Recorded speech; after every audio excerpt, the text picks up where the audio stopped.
Donald Trump ramped up his attacks on Kamala Harris at his first campaign rally since President Biden announced his decision to drop out of the race. Rachel Scott is tracking the Trump campaign. Good morning, Rachel. Hey, George, good morning to you. With just about 100 days to go until the November election, former President Donald Trump now forced to switch gears, holding that rally in North Carolina, testing out new lines of attack on his new rival, Vice President Kamala Harris.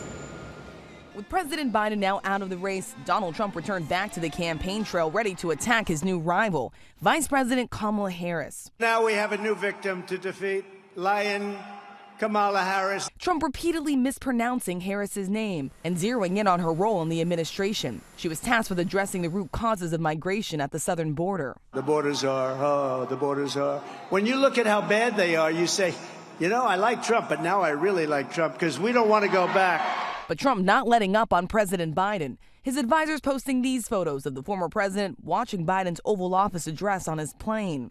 Trump calling it barely understandable and so bad.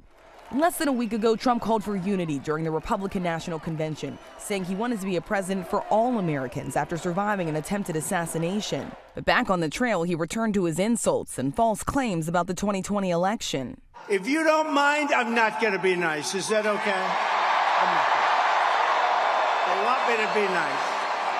Harris is only a few days into her campaign. She touched down in Indiana, speaking to a large gathering of one of the nation's historically black sororities, hoping to mobilize black female voters. I believe we face a choice between two different visions for our nation.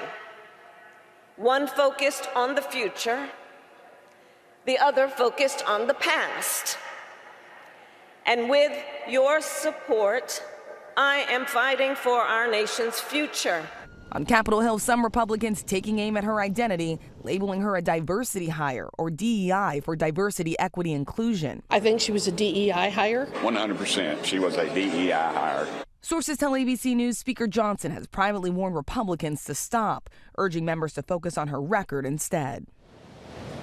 Harris will have to choose a running mate, and she will have to do it fast. Sources tell ABC News she is considering a pool about roughly a dozen Democrats. That includes Pennsylvania Governor Josh Shapiro and also Arizona Senator Mark Kelly, George. And Rachel, also on Capitol Hill yesterday, the FBI director was testifying about the investigation into the assassination attempt on Donald Trump, indicating they haven't determined yet whether he was actually hit by a bullet.